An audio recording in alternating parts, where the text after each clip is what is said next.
We're on. No, we don't know. Okay, cool. All right, so this week we're going to take a little bit of a detour, only because I want to continue the conversation about Shoju and Shakubuku because it's really important. And also, so this week, next week we were going to travel, and we thought we might not be able to do this, but we're going to, as it turns out. So I had something planned, and now I've got something else, but we're going back to the original plan here. So at any rate, going to last week where we left off, I read the dictionary definition of Shakubuku. I also read, I had tried to give Mr. Lee the benefit of some explanation about Zange. Okay, and I found Sange. It's not under. It was under something weird again, because anytime they translate this stuff into English, you don't really know exactly what English translation they gave for it. So instead of apology, which is what I couldn't find it under, they have it under repentance. Okay, which is more specifically correct, because to repent is to take action, right? Apology is a feeling. Repentance is an action. To repent is to do something differently, correct? Okay. So, real quick, let me just do this for Mr. Lee. This is also, you were asking about apology, or I called it Sange. It's S-A-N-G-E, not Z-A-N-G-E. Also, Sange, or repentance. Also, apology. An act of acknowledging one's faults, shortcomings, or past misdeeds and seeking to correct or make amends for them. So it's not only to acknowledge them, it's to make amends for them. In Indian monasteries, a gathering called Upashada was held every month, at which members of the Buddhist order who had violated the precepts apologized before the Buddha or before other monks with the aim of purifying their minds. In addition, an annual ceremony called Paravadra, performed at the end of the rainy season. At the ceremony held on the last day of the retreat, monks publicly repented the errors they had committed during that 3-month period. In the Buddhist community, various rules concerning the practice and ceremony of repentance were set forth in the Vinaya, or rules of monastic discipline. With the rise of Mahayana, however, less emphasis was placed on monastic rules, and the meaning of repentance changed accordingly.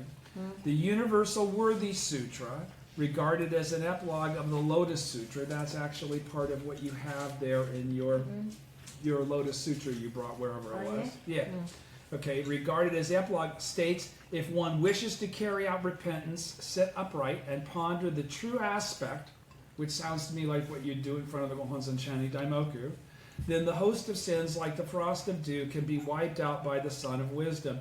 In short, since one's wrong acts ultimately stem from ignorance of the true nature of life, to awaken to that nature, or the true aspect of all phenomena, and bring forth one's inherent Buddha wisdom, thereby purifying one's life, is the ultimate act of repentance. Okay? I'm going to jump over then from, that was on page 544, I'm going to jump to the dictionary to Shoju now on page 594. Okay, and then we'll go on to what else I've got planned here. All right, Shoju. This verse is Shakubuku. All right, Shoju, a method of expounding Buddhism in which one gradually leads another to the correct teaching according to that person's capacity and without refuting his or her attachment to mistaken views. The term is used in contrast with Shakubuku, or directly awakening another to the correct method or the correct teaching by refuting that person's mistaken views. These two methods are explained in the Sri Mele Sutra, Great Concentration and Insight, and elsewhere. The Shoujo method was generally employed in the former and middle of day of the law, but is also used in the latter day among those who have little or no knowledge or prejudice against Buddhism. Did you catch all that? I say it again. These two methods, the Shoujo method was generally employed in the former and the middle day of the law, okay, but is also used in the latter day among those who have little or no knowledge of or no prejudices against Buddhism. Now, where would that be, though? When do you use it then in the latter day of the law, Shoju? generally speaking, around non-Buddhists. Okay? Because you're not really you're not saying, don't be a Christian. We never say that, right? This same tenet of you being able to do whatever you're still doing and chant at the same time is the basis of how I was introduced to it in the United States. Jews didn't have to quit being Jews. You could be a Jewish NSA member. You didn't have to quit. You didn't have to quit anything.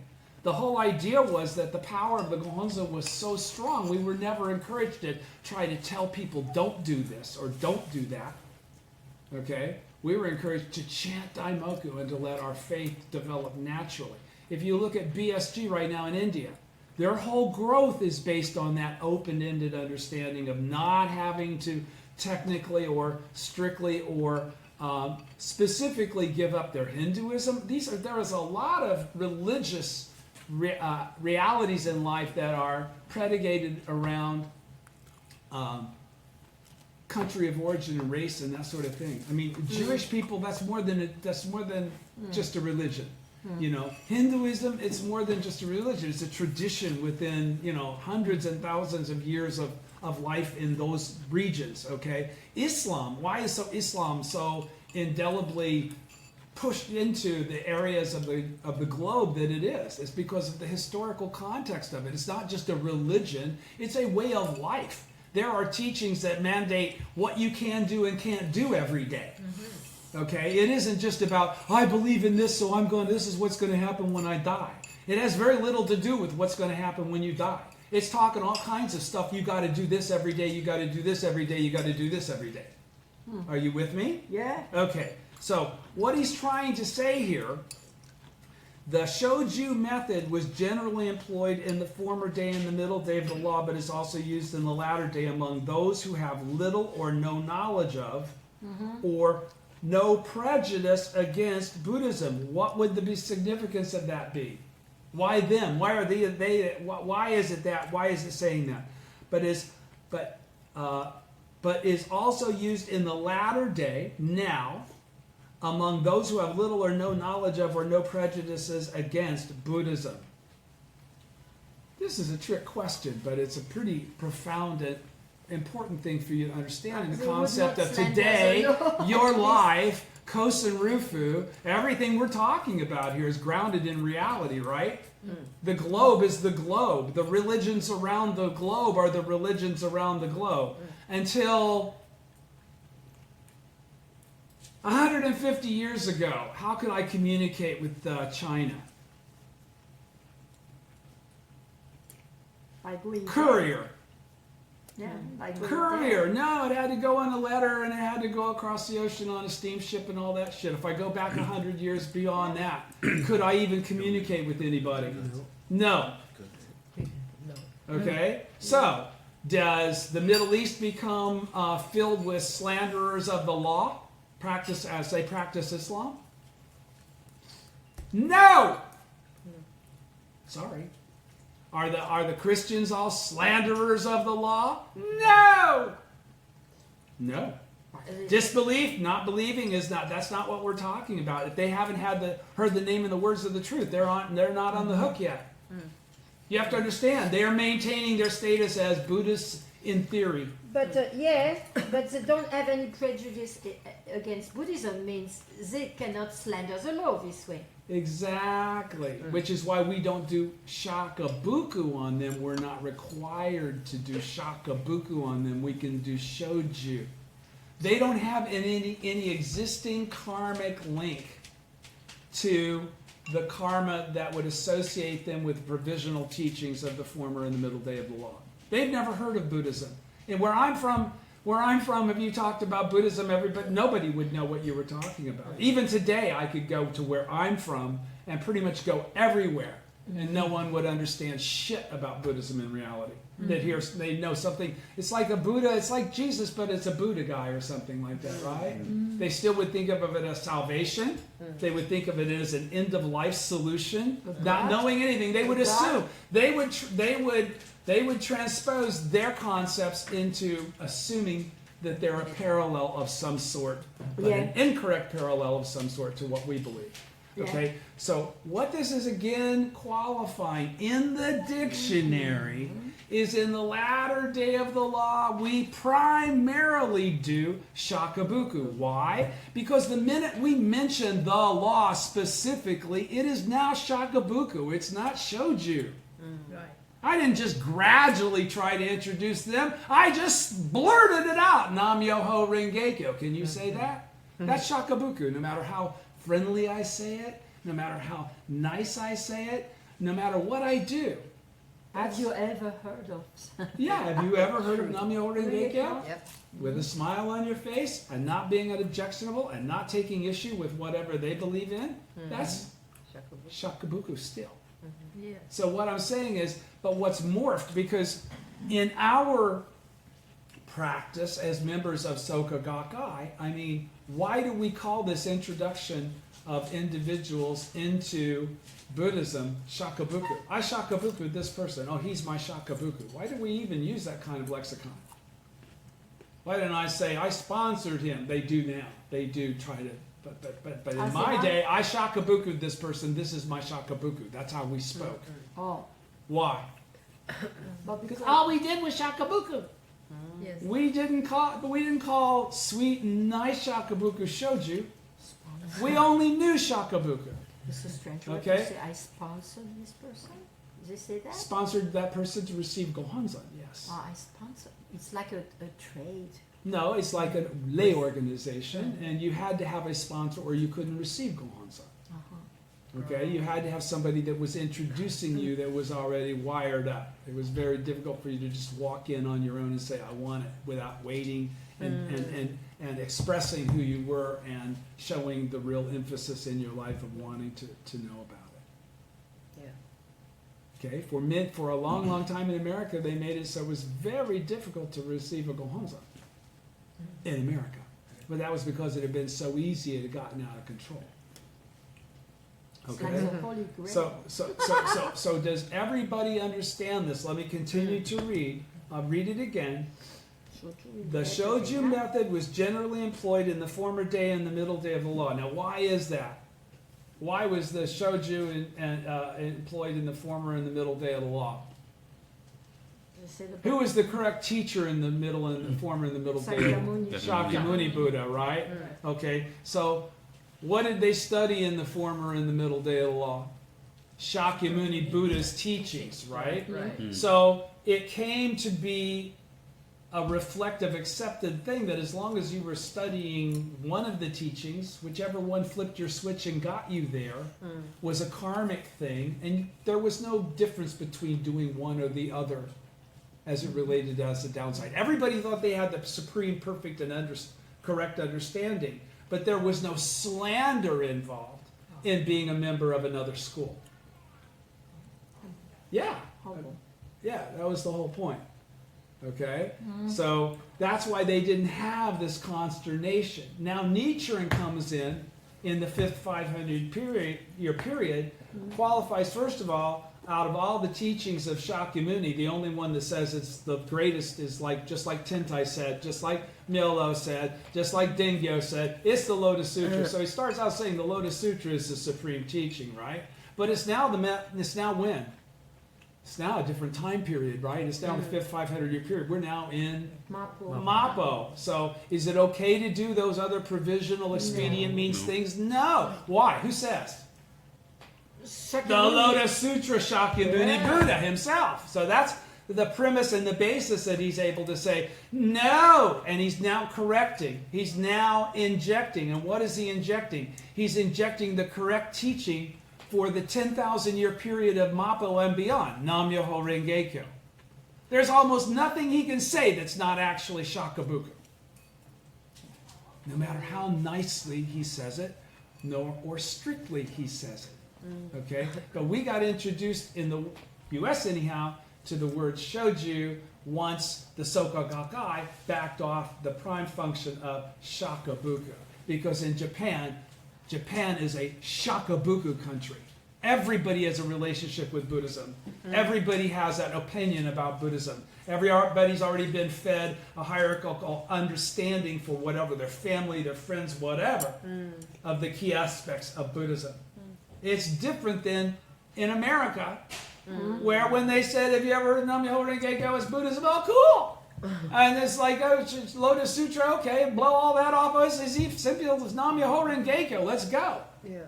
Okay? So that's the point. It's a choice. It's not a choice. Oh, it's never a choice. It's never a choice. If you determine that somebody already has a pre-existing opinion of the validity of another sect of Buddhism, you are rather obligated to mention Nam-myoho Renge-kyo to them and say, that's not what I do this. You don't have to take them up into a big, conflicting debate or anything like that, but you don't let go the reality that the true teaching is Nam-myoho Renge-kyo. The correct teaching is Nam-myoho Renge-kyo. And if you have a few hours or a few days or a few weeks, I can show you exactly that. You can show it yourself in your own life if you'll just do what I'm saying even for a little while. If it doesn't work, don't do it anymore. I mean, I don't know how you did Shakubuku. That's exactly how I did Shakubuku. And then I told them about everything that was happening to me from chanting. It's like, I want a piece of that. Okay?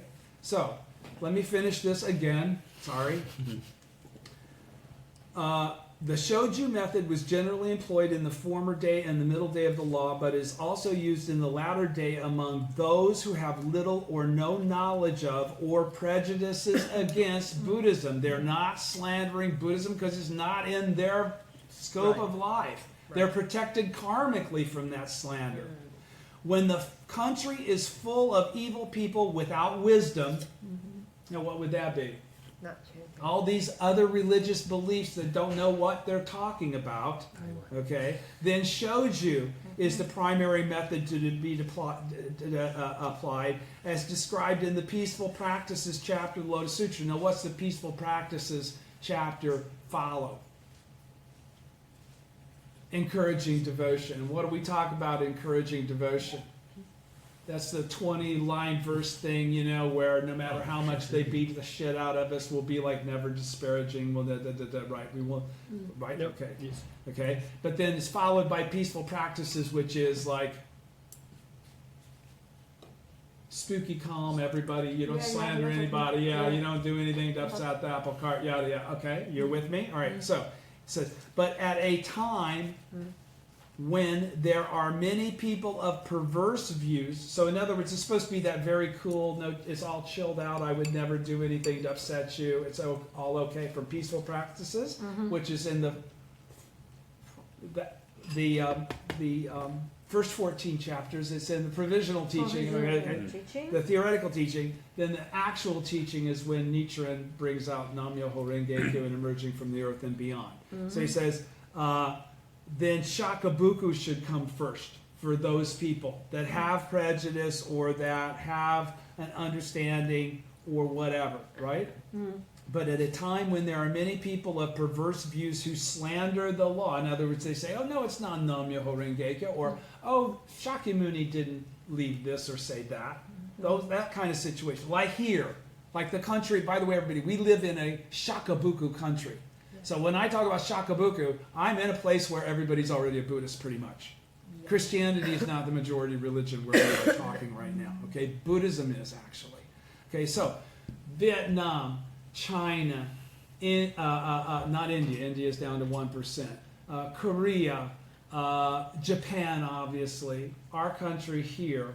These are all places where Buddhism is the prevalent religion. All right.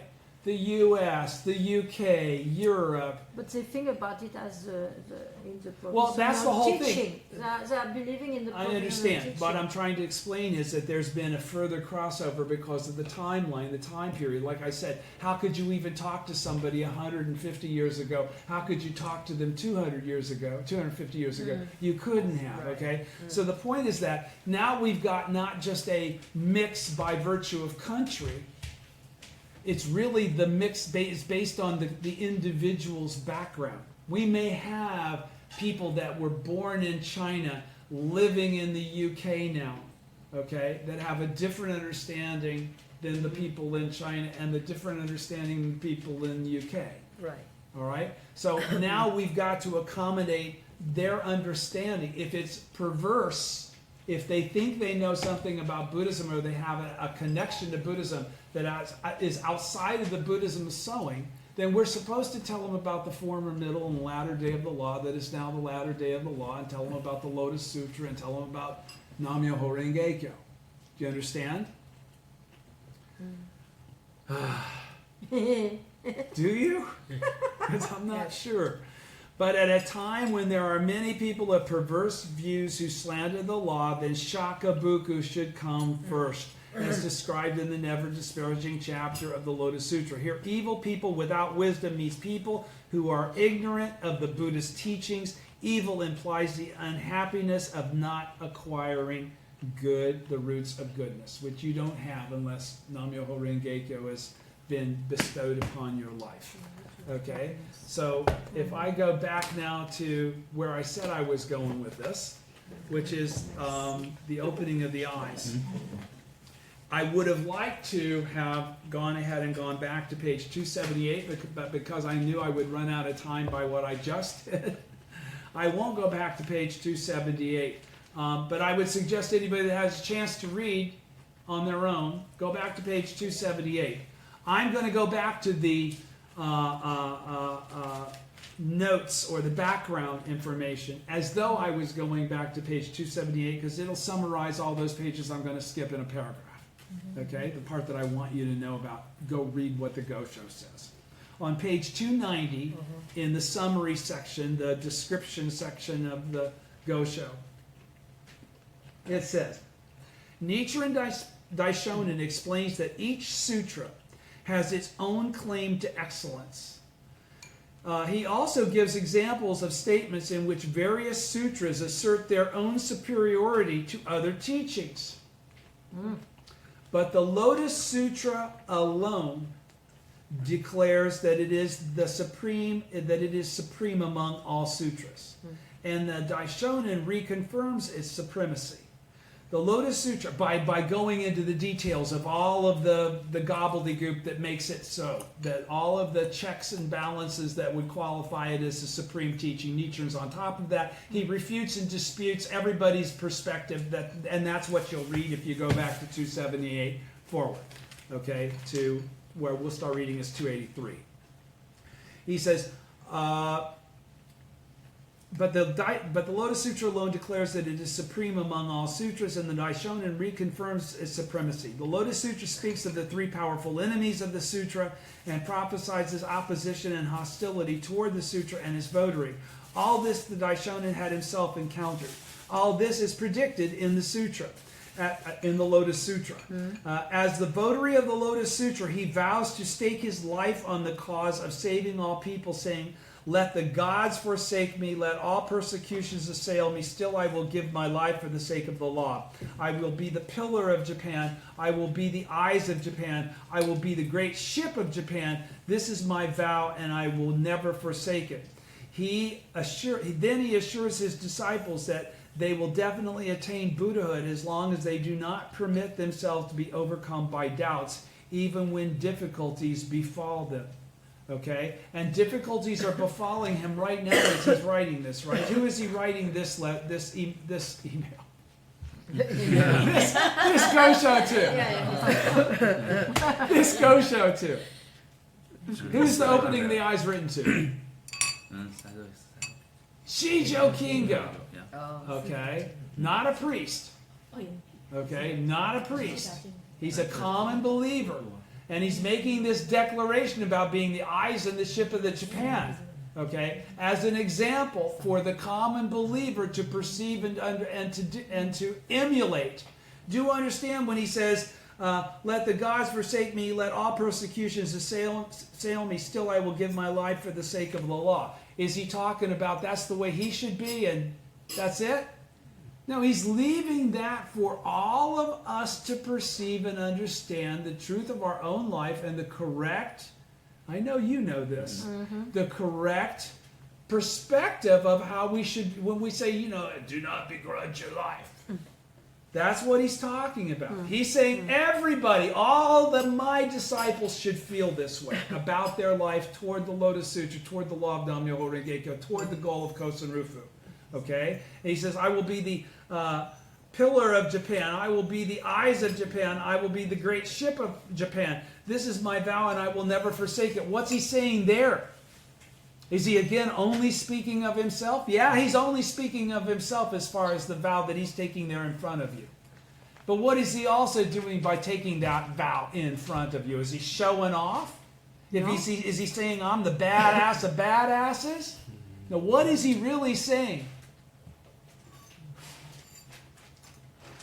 He's showing the I love. have faith that will never give up to the very end. I encourage you. You be the pillar too. You be the great ship as well. You be the eyes as well.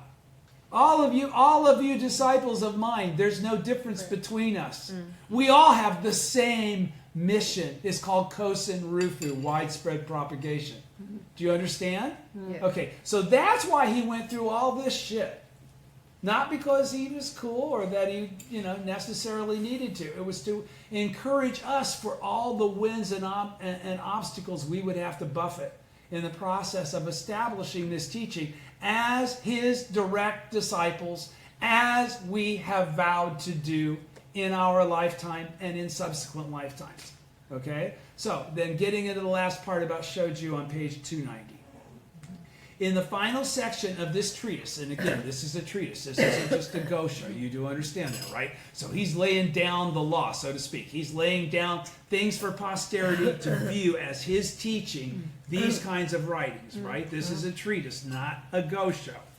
He says, in the final section of this treatise, Nichiren Daishonin explains that there are two ways to propagate the Lotus Sutra: Shoju, or gentle persuasion, and Shakubuku, or strict refutation. Here, the Daishonin argues that both methods should be used, which is what our friend from the UK said 2 weeks ago, which was started this segue into this very important aspect of understanding. Because again, you're going to do more Shoju in some place like the UK than you would here where we live, for instance. That's the point I'm trying to make. It's really determinate now by who will you encounter in this present moment. Right. He says, and Shakubuku, or strict refutation. Here, the Daishonin argues that both methods should be used because there are two kinds of countries, he says. Okay, now it's not about two kinds of people, it's about two different kinds of countries. He's saying this is going to go beyond Japan. He's saying that right there while he's qualifying this, okay? Because there are two kinds of countries. Those whose people are ignorant of the correct teaching of Buddhism. By that he means Nam-myoho Renge-kyo. And those people who deliberately oppose it. They're Buddhists. They know that this teaching of the Lotus Sutra exists as Buddhists, but they don't care. Right. Okay? Because they believe in the school that they were brought up in. That's who he's talking about to do Shakubuku to. But Japan, as a nation that slanders the correct teaching, requires the Shakubuku method. Okay? So do understand, President Toda won't do a no Shoju. Okay? The Soka Gakkai was not built into a worldwide organization based on Shoju. Shoju came into play once they had conquered Japan as the majority, and now set out on the path and the responsibility of Kosen Rufu worldwide, and now went into all of these non-Buddhist countries like France, like England, like where he went after 1960. And then they all got together and said, I don't think we can do it the way we've been doing it here. Don't think it's going to work, because I don't think that people, they don't understand the way a Buddhist would understand the approach of talking about Buddhism. Do you understand? So would Mr. Ikeda promote Shoju in Oh, other Mr. Ikeda countries? does Shoju out the ass. Don't misunderstand me. When he goes to the United Nations, do you think he's pounding on the table telling those people that they should all chant Nam-myoho Renge-kyo? No! Nor should we at the Thanksgiving table. When I say Thanksgiving, I just meant, okay, it's an American holiday. Okay, it's an American religious holiday to some degree under some people's auspices, just like Christmas, it can be, okay? Yes. A lot of people view it as a religious thing, all right? I don't go pounding the table talking about, the redemptive values of Nam-myoho Renge-kyo around my parents, around my family, around business associates? No, but I tell all of them about what I do. Right. Do you understand? I don't refute what they do. I make them aware of what I do. Okay. Business associates, at the Thanksgiving table, all my friends, okay? So there's a fine line. It might start out as Shoju, and then it ends up Shakubuku because they open up the way for it to be Shakubuku. Yeah. They ask a single question. Yeah. Yes. Yeah. All they have to do is show even that moment of interest, and they just now heard the name and the words of the truth. Do you understand? That's how I Shakubuku my parents. They would have never done it if they thought that I was in a process of trying to change their religion. Yeah. Okay, I would have been screwing with their salvation. Right. Okay? So this Yeah. is very sensitive stuff Yeah. when people have been brought up to believe this will happen to me in the afterlife, or that there is an afterlife. Okay, that sort of thing. So he says, but Japan, as a nation that slanders the correct teaching, requires the Shakubuku method.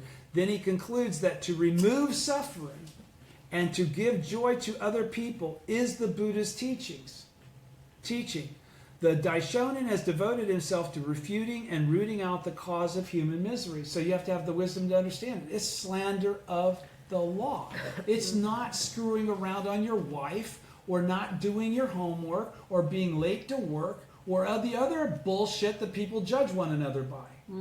Okay? It's slander of the law. Begins there, ends there. Period. Because we can find good out of bad.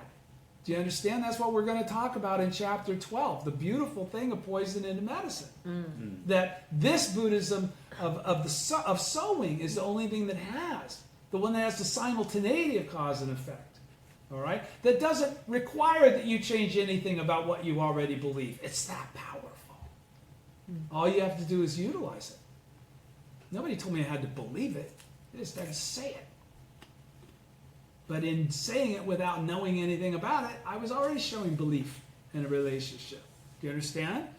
Okay, so for him, he says, the exile to Sada was only a small suffering in this life. Indeed, he feels great joy because of the results he is confident will come in the future. So what results came in the future?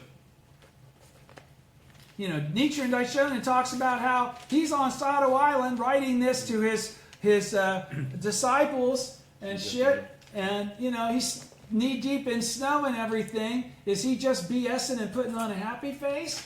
No. He's being who he is. He already knows what's going to happen, and for that there can be no other emotion than joy.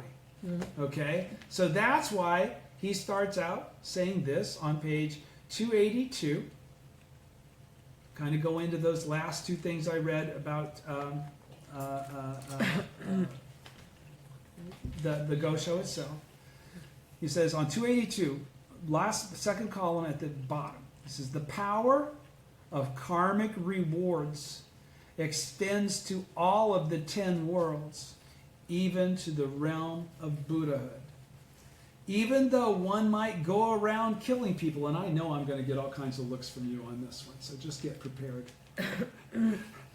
Even though one might go around killing people throughout the provinces of Japan and China, if one does not commit any of the 5 cardinal sins or does not slander the law, one will not fall into the hell of incessant suffering. But what about soldiers? Again, that's why you just said that. Okay, but okay, you got to let me read this. All right.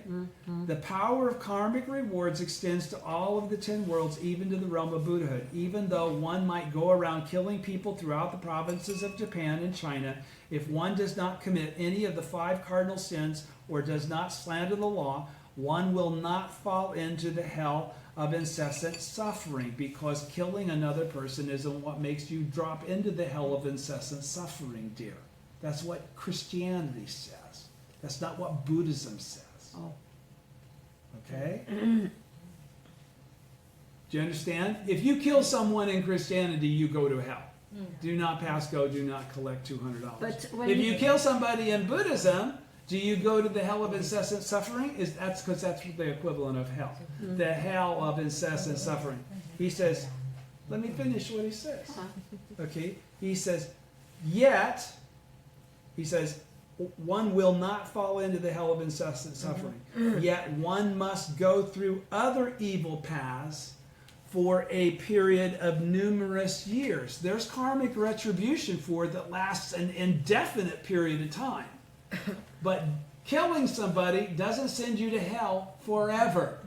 Killing somebody doesn't cut you off from life forever. Do you understand? Yeah. Otherwise, you can never become a living being again. There's no such thing as reincarnation. Do you understand? Right. Okay, so Nichiren has just qualified that. That's a truth. It might seem like that goes against the grain of what would seem reasonable, but no.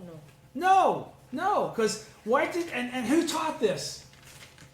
I love this part because that's why I want to read this part because it's going to explain everything. Shakyamuni's the one that said that. He said, "How did I get this indestructible diamond body? Because I killed so many freaking slanderers." And did I get any bad shit that happened to me for killing all those people that were slanderers? Not a little bit. Now, as a Christian or, I don't know, somebody else, it's like, oh, all that, you took all that life. How could you not have some debt? No, I suffered. You suffer what there is to suffer. Let me continue to read this section of the Gosho. And that's why you should maybe read this Gosho many times in your lifetime. I've read it now 15 or 16 or 17 times. Many times since we all read it together before. I've already read it again many more times since then. All right? And you should throughout the course of your practice. This Gosho is so important.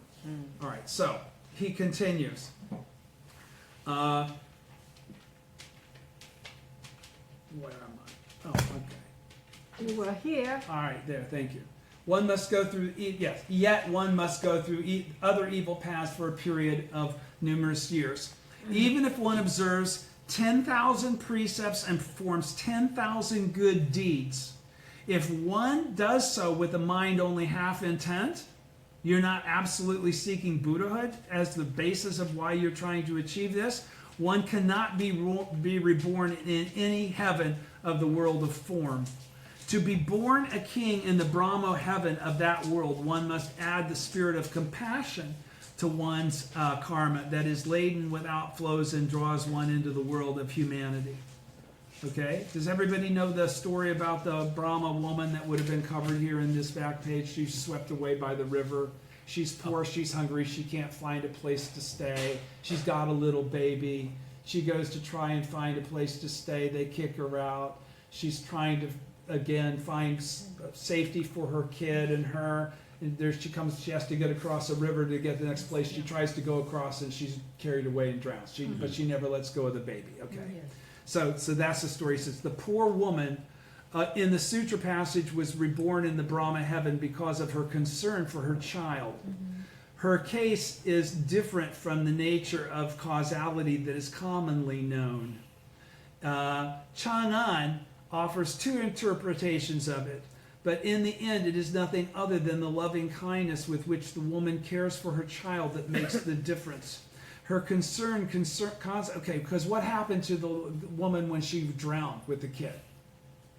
They were both reborn in the Brahma heaven, okay, in this whole thing. Okay, so there was a redemption because of the value of her faith and the purity of her life in trying to protect her child, right? He's saying that's how you should protect the heart of the Buddha, your Buddha nature, okay? Your understanding of the correct teaching. You should also be willing to give up your life to sustain it, to never violate the teaching in a way that would affect that karma. Do you understand that correct link? Okay? Why are you here? It's because of the causes you've made. It's not because of a gift from somebody. It's not because somebody invited you. It's because you did things that produced the effect of being here. All right? So he says, Chang'an offers two interpretations of it, but in the end it is nothing other than the loving kindness with which the woman cares for her child that makes the difference. Her concern concentrates on one thing, just like the Buddhist practice of concentration. She thinks of nothing but her child, which is similar to Buddhist compassion. That must be why, though she created no other causes to bring it about, she was reborn in the Brahma heaven. The path to Buddhahood, this is where it gets, okay? The path to Buddhahood is not to be found in the flower garland doctrine of the phenomenal world as created by the mind alone, in the 8 negations of the three treatises school, in the consciousness-only doctrine of the Dharma characteristics school, or in the true word type of meditation on the 5 elements of the universe. Only the Tentai doctrine of 3,000 realms in a single moment of life is the path to Buddhahood. Why? All of those previous teachings, what do they lack that Tentai has? Tentai has. What does Tentai have that they don't? He says, only Tentai's teaching. What is that? 3,000 realms in a single moment of life. No other teaching prior to the revealing of the 10 worlds, so that we could have the 3,000 realms in a single moment of life. That's all Tentai, right? Each Sanzen is from Tentai. Understand that, okay? And everything that came after Tentai is based on Ichinen Sanzen. So it was not an incorrect teaching just made up by somebody that followed the Buddha. It's one of the many Buddha successors to Shakyamuni, okay, that lead all the way up to Nichiren's advent. Everybody's with me? All right. Only the Tentai doctrine of 3,000 realms in a single moment of life is the path to Buddhahood, because it's the only thing that allows you to have Buddha in your present form. Even in the case of this doctrine of 3,000 realms in a single moment of life, we do not possess the kind of wisdom and understanding to comprehend it fully. Nevertheless, among all the sutras preached by the Buddha during his lifetime, the Lotus Sutra alone contains this jewel that is the doctrine of 3,000 realms in a single moment of life, as understood by and brought forth by Tentai. The doctrines of the other sutras are merely yellow stones that appear to be jewels. They are like sand from which you can extract no oil no matter how hard you squeeze it, or a barren woman who can never bear a child. Even a wise person cannot become a Buddha through the other sutras. But with the Lotus Sutra, even fools can plant the seeds that lead to Buddhahood.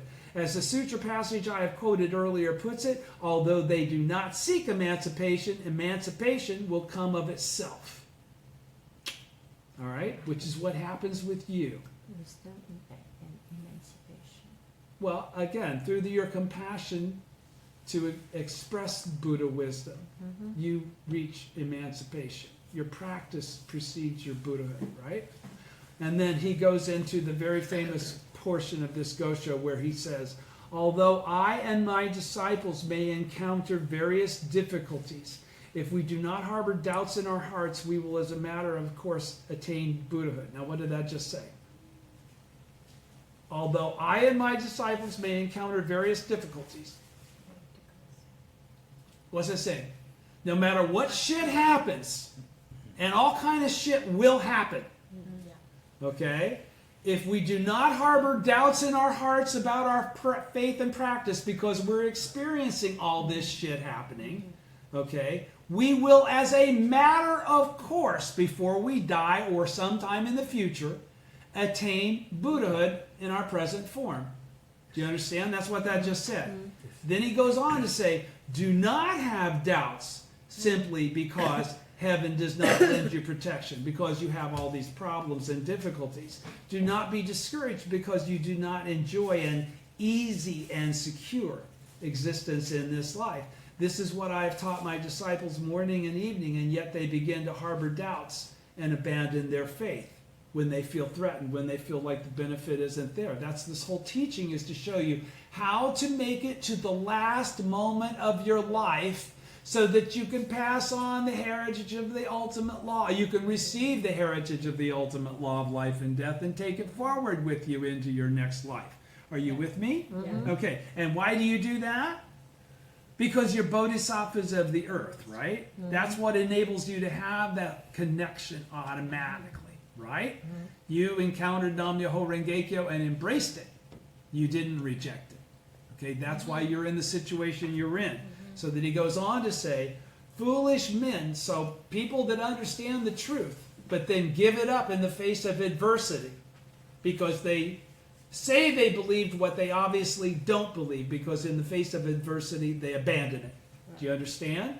So he says, foolish men are likely to forget the promises they have made, the vow as the bodhisattva of the earth, when the crucial moment comes. And the crucial moment will come where the shit hit the fan and everything that was, the fruit basket was full. It was overflowing and then flowing, and then suddenly it's barren. I mean, we will all hit an obstacle in our life that is the turning point between turning that corner towards a peaceful practices kind of existence and everything that preceded it. Because everything that preceded it was the teaching and the education of the fact that we are the Buddha exactly as we are. And once we express that that cannot be shaken, that challenge starts to go away and it diminishes. I know that from my own experience. It's no longer the same challenge. It's no longer as challenging. It's much easier for me to get right back to the prime point. I no longer dwell in any kind of period of discomfort or stress or wonder. Okay? It's like, get your shit together, Tommy. All right? So, foolish men are likely to forget the promises they have made when the crucial moment comes. Some of them feel pity for their wives and children and grieve at the thought of parting from them in this life. In countless births, throughout many long kalpas, they have had wives and children, but parted from them in every existence. They have done so unwillingly and not because of their desire to pursue the way of the Buddha. Since they must part with them in any case, they should remain faithful to their belief in the Lotus Sutra and make their way to Eagle Peak so that they may lead their wives and children there as well. So what did that just say? Make attaining Buddhahood in this lifetime the most important thing, regardless of everything else. There's nothing more important than that. You can't lead other people to the ultimate salvation, which is Buddhahood, without attaining Buddhahood yourself. Okay? So that's the most important thing you can do for that reason, even though that's the greatest benefit to you personally at the same time. It's sort of a good deal, frankly. It's sort of a good deal. The only way for you to be happy is to be unbelievably happy. Okay? So he says, children, question. You insist that the followers of the Nimbutsu and Zen schools will fall into the hell of incessant suffering. Now, this is he's making up a questioner that's asking him a question. He's actually asking himself this question for the benefit of who's reading this. You insist that the followers of the Nimbutsu and Zen schools will fall into the hell of incessant suffering. This shows that you have a contentious heart. You yourself are in danger of falling into the realm of the Asuras. Moreover, it is said in the Peaceful Practices chapter of the Lotus Sutra, he should not delight in speaking of the faults of other people or scriptures. He should not display contempt for other teachers of the law. It is because you, Nichiren, are going against this passage in the sutra that you have been abandoned by heaven. Is it not? Answer. Great concentration and insight says, so everything he's about to start regurgitating is from Tentai. All right? This isn't his specific answer yet. Don't get sucked into thinking he's talking for himself yet. What he's saying is that the answer's already out there. I don't even have to give you my answer. This is what all the teachers have already qualified. That's why I don't have to worry about each time the success or failure of the answer is based on whether you believe me. Believe Tentai. Believe the teachers that preceded me. You just don't know their teaching or what they really were teaching. Answer on page 284. Answer. Great concentration and insight says there are two ways to spread the Buddhist teachings. The first is called Shoju, and the second is called Shakubuku. When the Peaceful Practices chapter says that one should not speak of the shortcomings of others, it is referring to the Shoujo Method. But when the Nirvana Sutra says that one should carry swords and staves, or that one should cut off their heads, it is referring to the Shakubuku method. All right? They differ in approach in that one is lenient and the other severe, but they both bring benefit, according to Tentai. It's not the latter day of the law yet when Tentai's writing Great Concentration and Insight. Do you understand? That's why I'm reading this to you. It'd be very easy for you to miss that. On Great Concentration and Insight states, with regard the two ways of spreading the Buddha's teachings, the passage from the Nirvana Sutra, carry swords and staves, is found in the 3rd volume, where it says defenders of the correct teaching need not observe the 5 precepts or practice the rules of proper behavior. Whoa! Rather, they should carry knives and swords, bows and arrows, halberds and lances.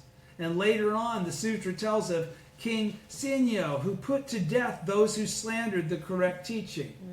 It also mentions how the new physician, explaining that the medicine from milk prescribed by the old physician was dangerous, forbade its usage, saying, if anyone takes any more of this medicine, he shall have his head cut off. Okay, these are all teachings of Shakyamuni. These passages also demonstrate how the method of Shakubuku should be applied to persons who go against the law. All the sutras and treatises deal with one or the other of these 2 methods. The words and phrases of the Lotus Sutra reads, again, words and phrases, Tentai. Question.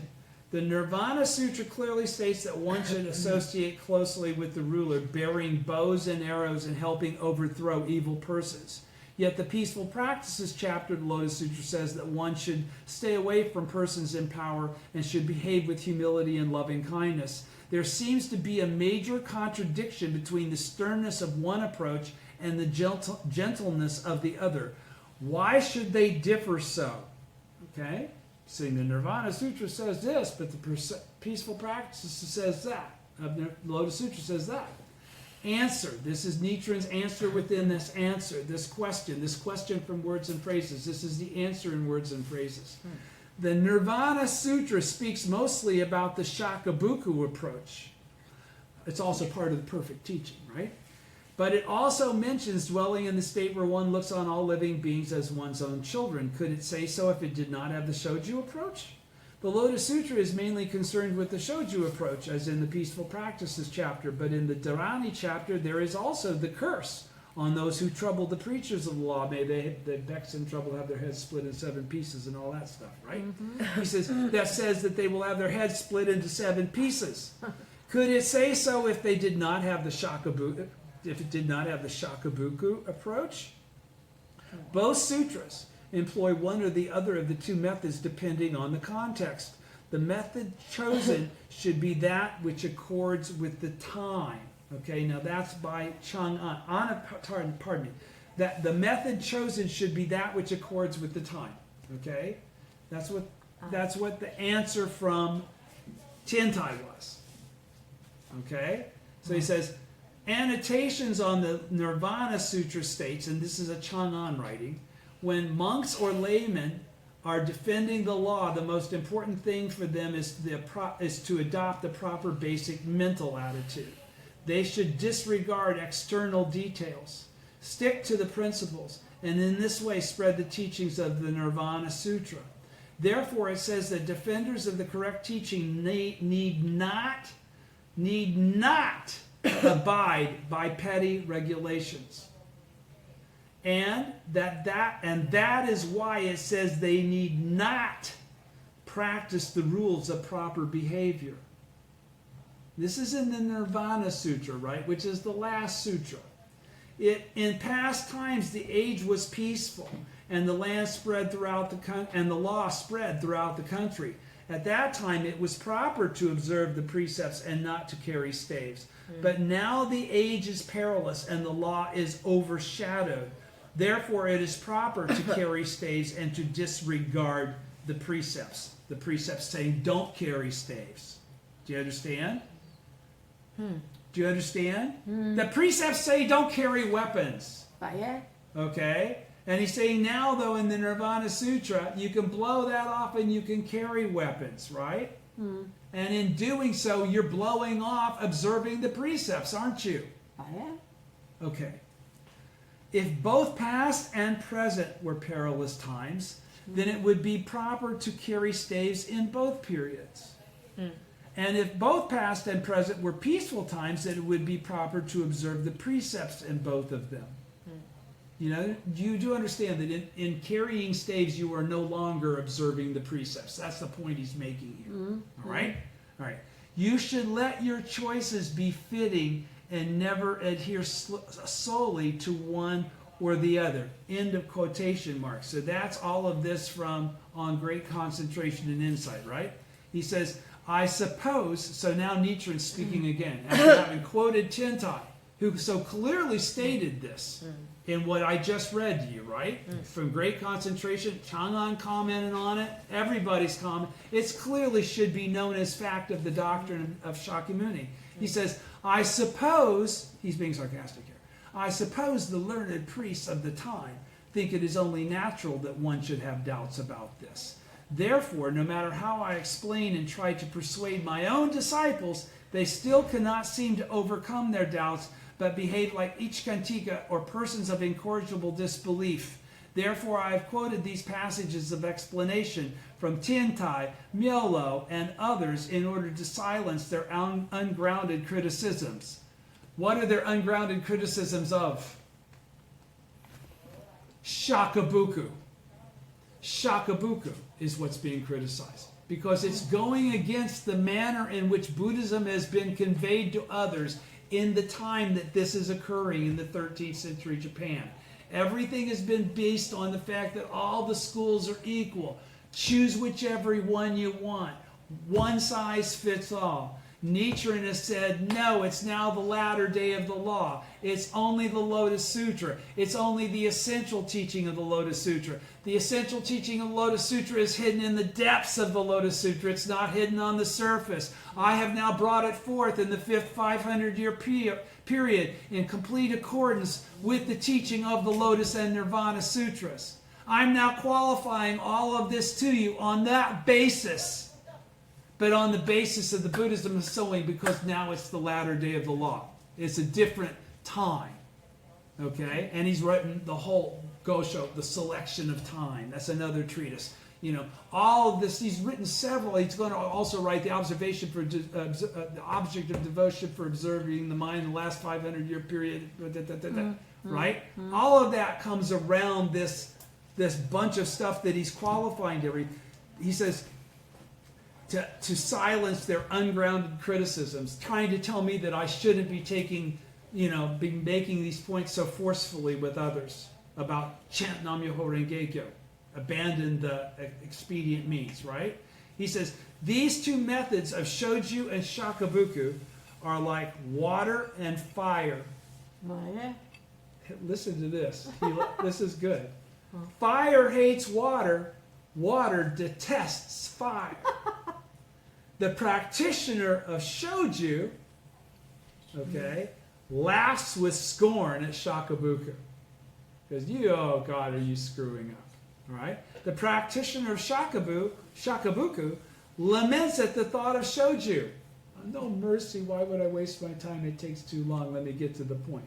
When the country is full of evil people without wisdom, then Shoju is the primary method to be applied, as described in the Peaceful Practices chapter. But at a time when there are many people of perverse views who slander the law, then Shakubuku should come first, as described in the Never Disparaging chapter. It is like using cold water to cool yourself in hot weather, or longing for a fire when the weather turns cold. Grass and trees are kindred to the sun. They suffer in the cold moonlight. Bodies of water are followers of the moon. They lose their true nature when the hot weather comes. In the latter day of the law, however, both Shoju and Shakubuku are to be used, per our friend from the UK 2 weeks ago. This is because, but why? Not because there are people that you'll want to speak softly and nicely to and other people you want to be more strict with. It says because there are two kinds of countries.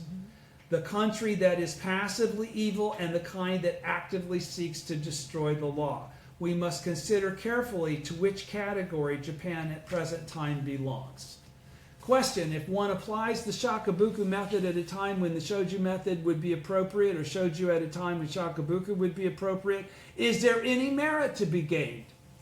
Answer, the Nirvana Sutra says Bodhisattva Kashyapa addressed the Buddha saying, the Dharma body of the thus come one is as indestructible as a diamond. but I do not yet understand the means by which you acquired it. Would you tell me? The Buddha replied, Kashayapa, it is because I was a defender of the correct teaching that I have been able to attain this diamond-like body. Kashayapa, because in the past I devoted myself to the correct teaching, I have been able to achieve this diamond-like body that abides forever and is never destroyed. Good man, defenders of the correct teaching need not observe the 5 precepts or practice the rules of proper behavior. Rather, they should carry knives and swords, bows and arrows. The monks whom you are preaching of preach various teachings, but still they are not able to utter the lion's roar, nor are they able to refute and convert evil persons who go against the correct teaching. He's talking about himself now, right? Because he can, right? Monks of this kind can bring no benefit either to themselves or to the populace. You should realize that they are in fact shirkers and idlers. Though they are careful in observing the precepts and maintain spotless conduct, you should realize that they cannot achieve anything because they don't have the guts to speak the truth. Then a monk raises the lion's roar. He says, those who break the precepts upon listening to his preaching are all enraged to the point where they attack him. He says, then a monk raises the lion's roar. He's talking about himself now, right? In other words, he's now refuting the erroneous teachings. That's raising the lion's roar. He says, those who break the precepts upon listening to his preaching, this person that does this, are all enraged to the point where they attack it, which is what's happening to Nichiren.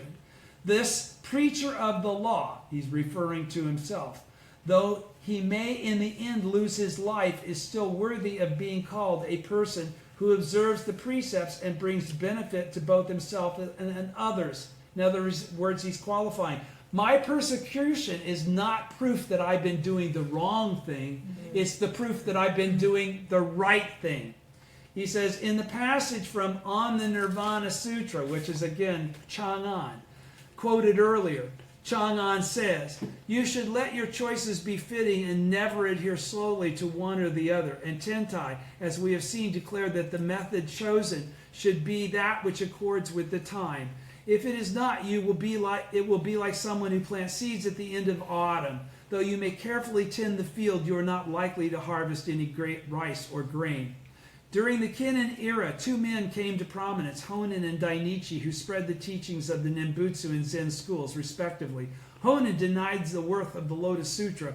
Honen denied the worth of the Lotus Sutra now that the world has entered the latter day of the law, saying that not a single person has ever attained Buddhahood through that sutra, and that not even one person in 1,000 can be saved by its teachings.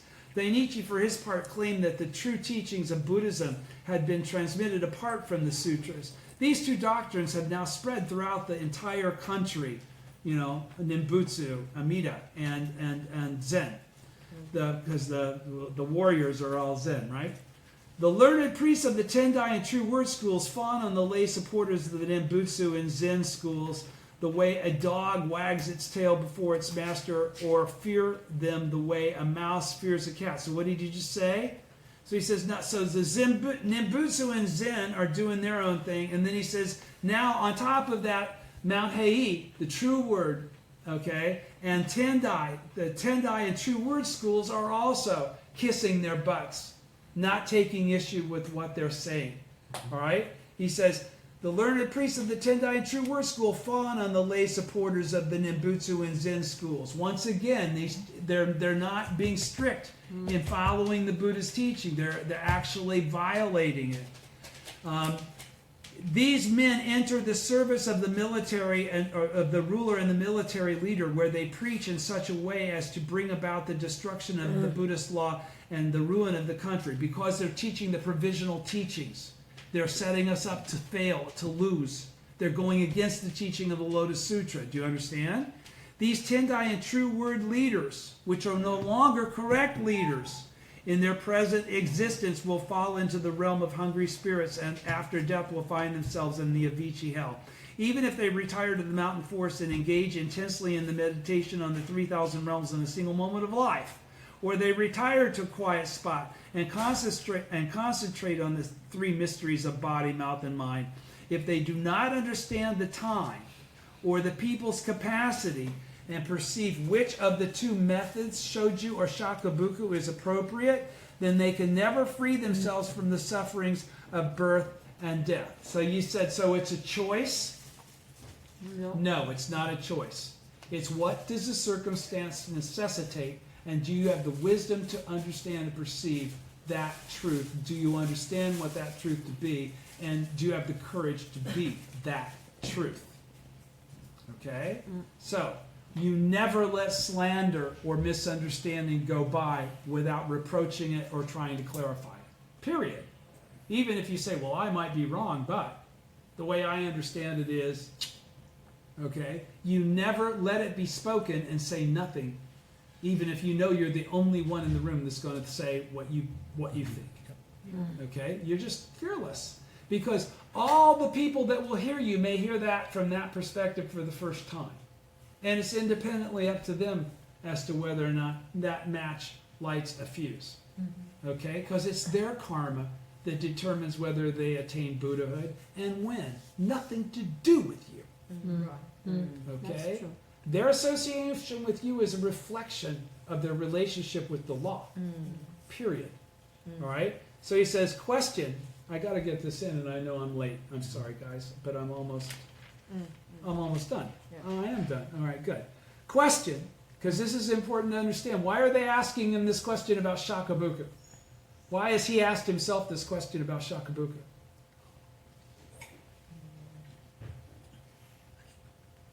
Why?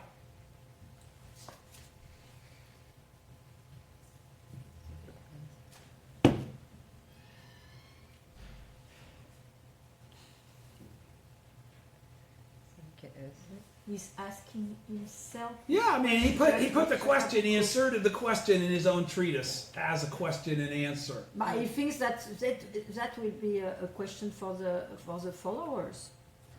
No? No? No. Okay.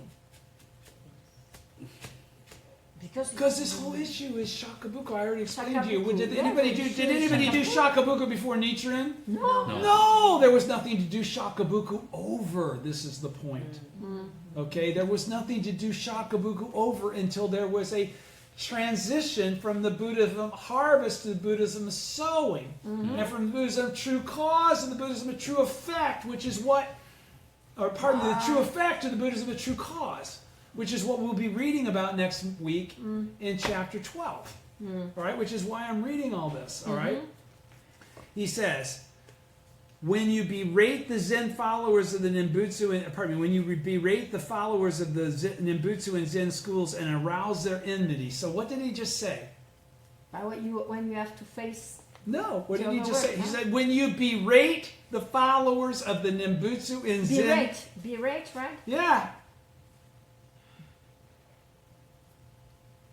When you talk about them like they're freaking idiots, that's to berate somebody, right? To berate somebody is to say, you're so mistaken, it's ridiculous. It's not you're being gentle about it. You're berating them. You're saying, what the hell are you thinking? You're saying in almost a strict way, right? So he says, when you berate the followers of Nimbutsu and Zen schools, so you're putting down, you're berating, you're calling into question the wisdom of. So you are fighting. You're fighting. Well, that's what he's asking. Why do you? That's the whole thing. What good does that do? He says the question is, when you berate the followers of the Nimbutsu and Zen schools and arouse their enmity, what merit does that bring? What good does that do? He's asking himself this question in this treatise so that he can answer it for you. So that if you ask yourself, what good does it do? He already answered you. Yeah, because all right? if you are nice and making them taking your time to make them understand what is your meaning, it cannot work this way. It can, but you're also taking it. Are they going to die first? You don't know. You don't know what's going to be between them and them never hearing the words of the truth because you decided when it was the right time to let them hear the name and the words of the truth. Do you have that responsibility? Do you have that wisdom? No. Okay, and that's the Daishonin's whole point. Since you don't, the most merciful and best thing you could always do is awaken in the name and the words of the truth. Nam Myoho Renge Kyo.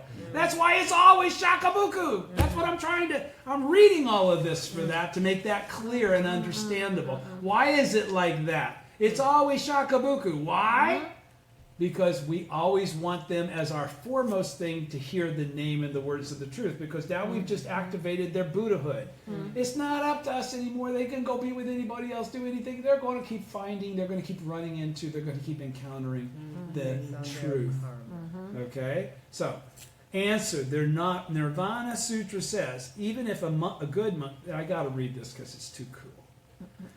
The Nirvana Sutra says, even a good monk, if even a good monk, okay, so even if you're really a good, correct person, sees someone destroying the teaching, even out of ignorance, and disregards him, kind of blows it off, oh, I don't want to get in that guy's face, or he won't understand, or let me not make waves.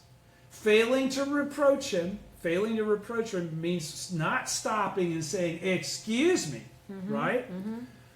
To oust him, wow, that means to really give him some shit, or to punish him for his offense, which you must have the authority to do.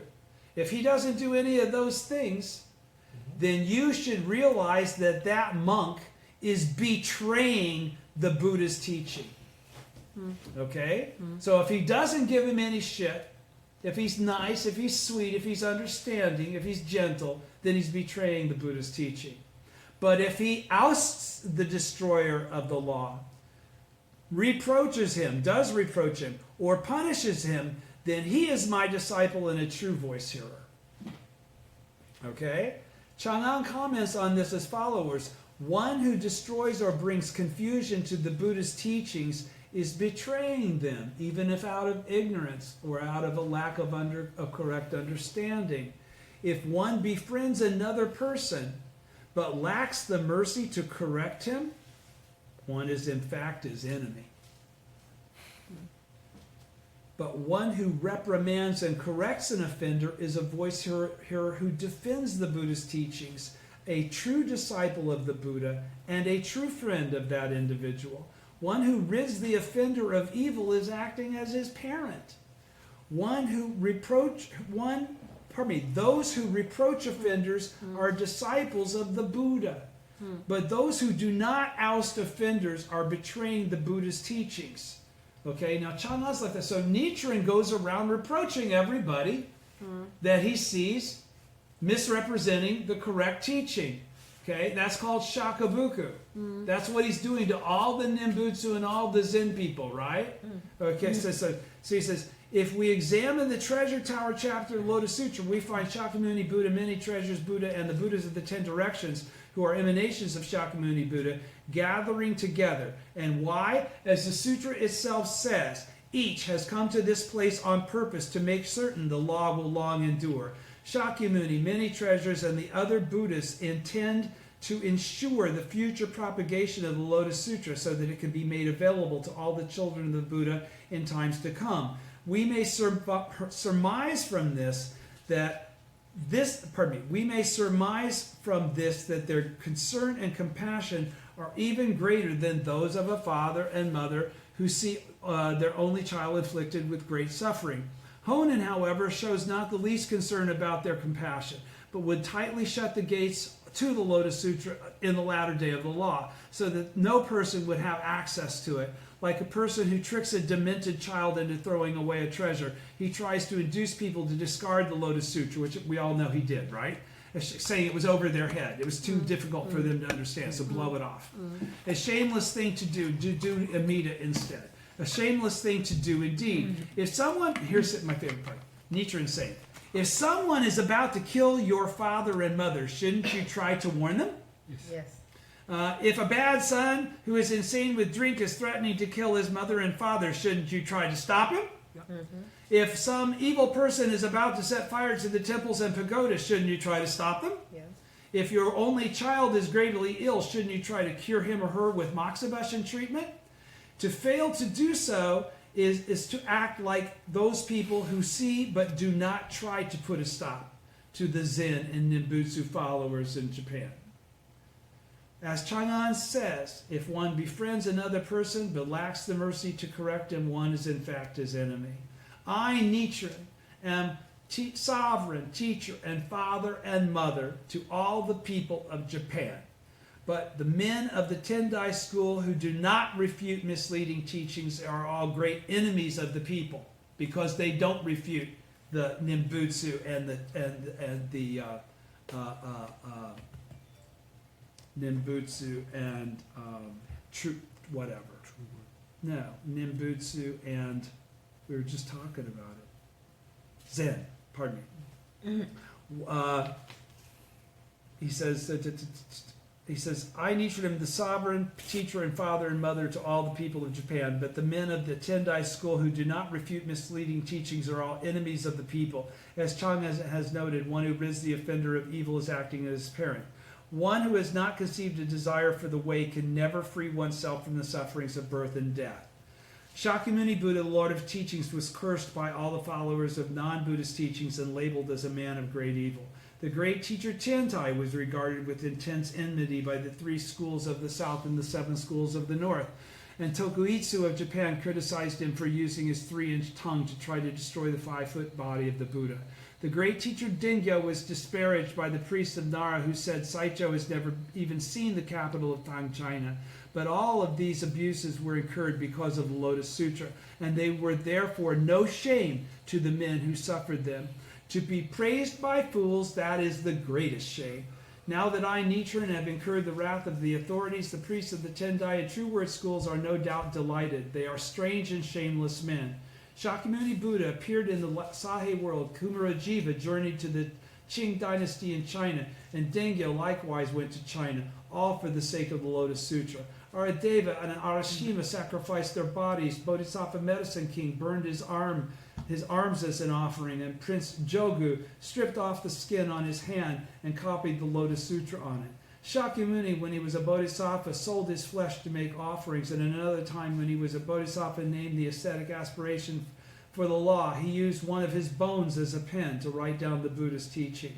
Tentai has said that the method chosen should be that which accords with the time. The propagation of the Buddhist teachings should follow the time. For what I have done, Nichiren says, I have been condemned to exile, but it is a small suffering to undergo in this present life and not one worth lamenting. In future lives I will enjoy immense happiness, a thought that gives me great joy.